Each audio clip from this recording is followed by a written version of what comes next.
What's up, everyone? I hope you all are having a very wonderful and blessed day. And if not, I do pray and hope that it gets better. I would like to say thank you for stopping by the channel and checking out today's video because it means a lot to me and I really do appreciate it. Now, if you are a fan of Suicide Squad Kill the Justice League, if you're looking forward to more videos covering the topic of the game itself leading up to release, or if you just so happen to end up liking my content in general, please feel free to go ahead and smack that subscribe button that's currently sitting below this video right now because it's free and it only takes you a second, and it definitely does help support me in the long run. Now, today in this video, we are going to be talking about the confusing lore of the Arkhamverse that spans the games and comics, and also explaining what I can, because there are some important things here to know, especially for those who aren't as familiar with the Arkhamverse as everybody else. This is really more of a recap, if I'm being honest, but the key things that we're going to be talking about, what we're going to be pointing out, will be pieces of information that I feel like could directly affect Suicide Squad Kill the Justice League. We're not going to be breaking down every single game and comic tie-in though, because ain't nobody got time for that. This would be like I have no idea how long that video would be, but this ain't it, so I ain't got to worry about it. All right, so side note, I actually came back to add in this part because I felt it was important. This video definitely annoyed the hell out of me, simply because there are some strong continuity errors in the Arkhamverse, and it's making this video a bit hard for me to do actually, because hear me when I say this, I'm trying my hardest to stick to the baseline of events while mainly focusing on events that directly connect to Kill the Justice League. So please forgive me if I slip up, but everything that we're going to be talking about here is being regarded as canon if it's listed that way, and so far everything that I've come across has been listed as canon. So let's go ahead and get back to the video. So starting off, we're going to be going to Batman Arkham Origins, which is canon to the universe, but not a part of the trilogy due to being a prequel. And before y'all jump in my comments telling me I'm wrong, this and that, Rocksteady themselves confirmed that this game is canon to the Arkhamverse. And there's even multiple references and key things that tie back to that in Arkham Knight, for example. So go take it up with them if you got something to say. I'm not here for it. Now, in Arkham Origins Initiation, which was the start to all of this, right? This shows Bruce training prior to becoming Batman and giving us our first encounter with a very important figure in the Batman Arkhamverse mythos, which is Shiva, who was also a student alongside Bruce as they trained in North Korea at a secret castle. Jumping ahead to Arkham Origins, Shiva was also one of the 8 assassins sent out to kill Batman. She had an important role to play there. And even though that was her last appearance in the series, her actions heavily shaped how the future played out due to being the reason behind Quincy Sharp's actions and Hugo Strange's motivations in Arkham City, because he was manipulated by her and her master, which we had come to find out was Ra's al Ghul. Now, moving back to Batman, right? As we all know, in Arkham Origins, 8 assassins would spend the night trying to kill him, which includes the likes of Killer Croc, Deathstroke, Firefly, Copperhead, Deadshot, Electrocutioner, Lady Shiva, and Bane. 5 of the 8 assassins would go on to appear in titles down the road. And racing through the story, we get some fan favorite moments like Batman meeting Barbara for the first time. Pretty much every single showdown between Bane and Batman. Bane was a powerhouse in that game.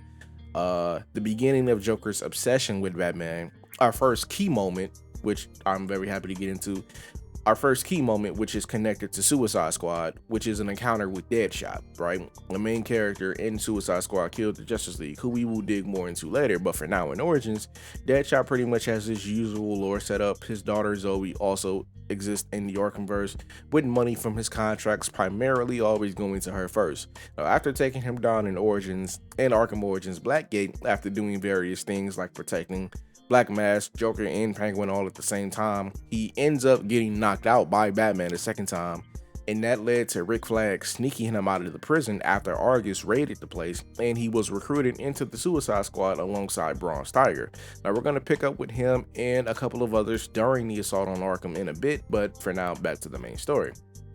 So as I was listing story moments earlier for the main plotline of Batman Arkham Origins, it continued with Batman and Alfred having a heart-to-heart after Bane broke in and realizing that Batman was a necessary thing, otherwise chaos would run free. Joker finally getting locked up again in the best boss fight in the entire series against Deathstroke, which leads us to our second key moment.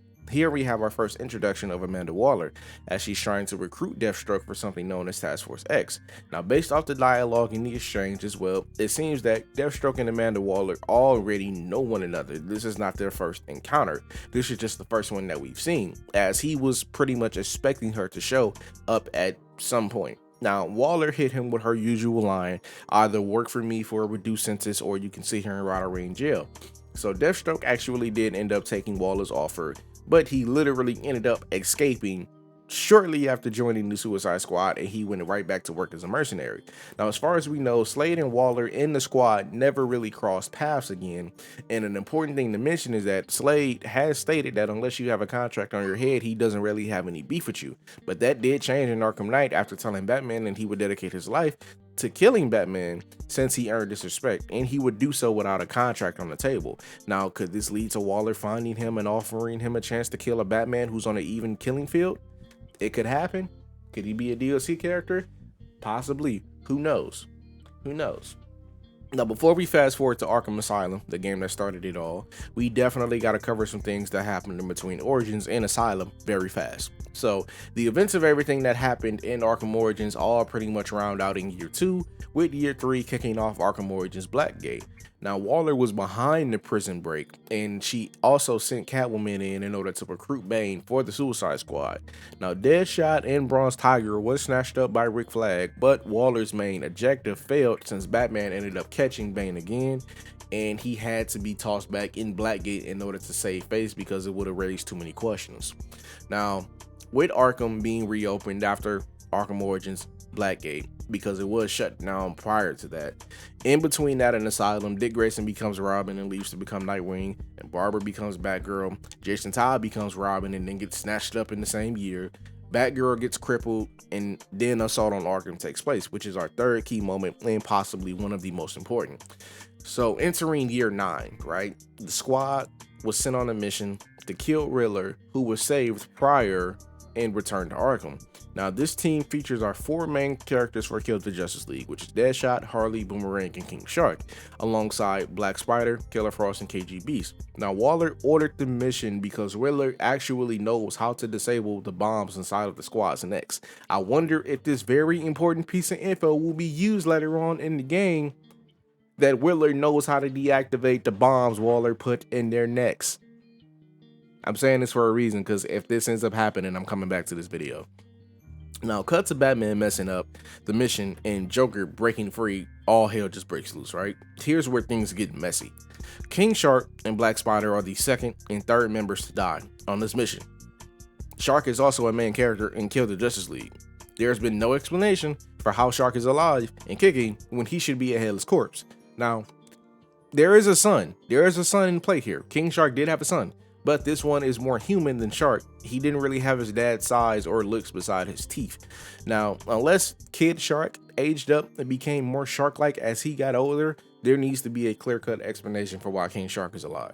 Now, Killer Frost may have died after Bane, for some reason, just randomly threw her getaway car halfway across Arkham Island. I have no idea what her durability is like.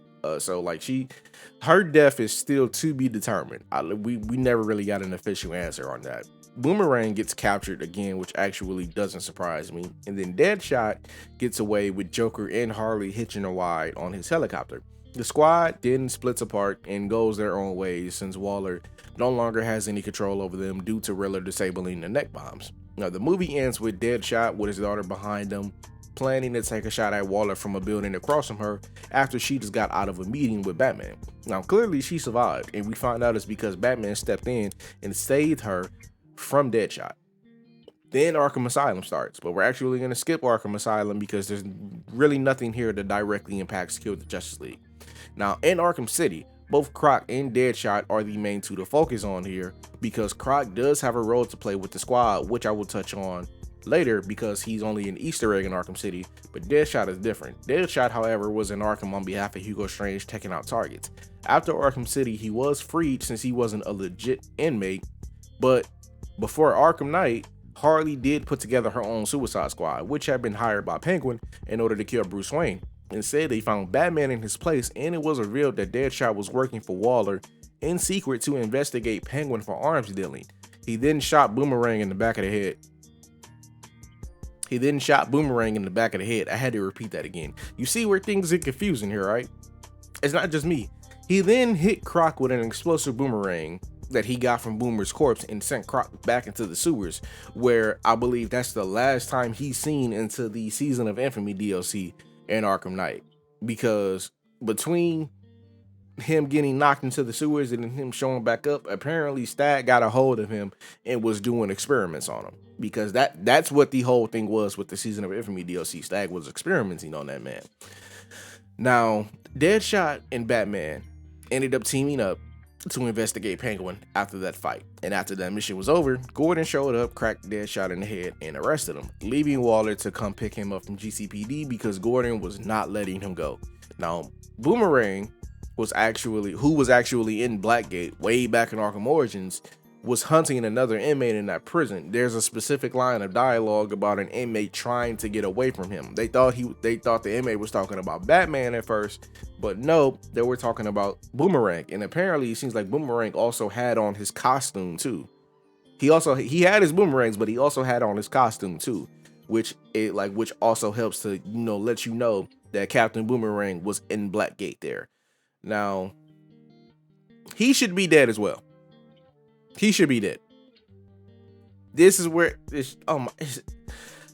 I'm getting flustered because it's a lot. Like, this is making my head hurt. Also, I couldn't even find out what happened to Harley between Arkham City and Arkham Knight, other than her making her own Suicide Squad and then breaking Ivy out from Bloodhaven. There's nothing about what happened with her between those two events that did lead into Arkham Knight. That's pretty much just blank. There's nothing about how she escaped after the Harley Quinn Revenge DLC or what happened after Batman stopped her from killing Bruce Wayne. Next time you hear about her is when Scarecrow tried to make her join his alliance to kill Batman. So, just to recap everything that connects to Kill the Justice League, right? Bane was almost a member of the team, but we ended up getting Bronze Tiger and Deadshot instead, although Bane would have been a very nuts member to have. Bronze Tiger is still MIA. KG Beast is dead. Killer Frost, the Louise Lincoln version to be exact, is also MIA. Black Spider is dead. Both King Shark and Boomerang should be dead. Harley is still Harley, and the Deadshot that we knew for the past decade is apparently a copycat and not the real Floyd Lawton. And as of now, the only thing out of everything that I've mentioned here that I think would be explained in detail is what the current mess is with the two Deadshots, because that is not a simple change. That is not as simple as just getting a new VA for the character. This is a whole different character. This is a black man with one of the crispiest fades I done seen on a black man in gaming in a hot minute. I actually won't let Rocksteady slide if that's not explained. I expect all of you to not let them slide either if we don't get the explanation. I don't. In terms of everything else, they haven't really said exactly what will be explained, but story threads and plot lines that didn't finish in the previous games will be picked up here. The most obvious one being is what happened to Batman after Arkham Knight, because Kill the Justice League takes place 5 years afterwards. Now, I actually really can't even try to explain any of this now that I think about it, just because there are some serious plot holes and I don't even want to think about it at this point. Don't get me wrong, I'm all for Easter eggs and finding new info. I enjoy that, but like I said earlier, this was more so just like a recap video. But I also feel like trying to explain all this specifically would give me like an unforgettable migraine. This is what the Arkhamverse currently looks like leading up to Suicide Squad, Kill the Justice League. And this game does conflict with so many things that have already taken place in the Arkhamverse prior to this. So I can only imagine that this is going to follow the same path as Origins with the fans in terms of whether or not this game should truly be considered canon, and it's definitely going to spark some arguments due to the continuity errors that are on full display here. Two of the biggest ones being we have two characters here who should be outright dead. But at the end of the day, if the creators list this as canon, then it's really nothing more you can do at that point. I'm still going to play the hell out of this game because I'm excited. I'm excited for it. So it doesn't really matter to me. But this is all still very odd if I'm being honest with you. But I will say this. I know a lot of people have definitely had something to say about, characters using guns when they're not supposed to. I'm permanently okay. As of right now, I am permanently okay with characters using guns and they're not supposed to. Specifically just because of the fact King Shark and Boomerang shouldn't even be in this game to begin with. They both should actually be dead. But it is what it is. I'm still excited to pick up the game. Hopefully some of this stuff gets explained and hopefully it makes sense. But with that being said, that's gonna bring us to the end of this video. Hopefully you guys had a great time here. If you didn't, let me know what it is you would like to see me work on so that these videos can get better. If you did though, let me know down in the comments below how you feel about the confusing lore of the Arkhamverse. I'm curious as to what it is y'all might have to say. And if you've enjoyed the video, please remember to like, share, and subscribe, and smack that notifications bell so that you will never miss out on any of my future content. And I will catch y'all in the moonlight. Peace.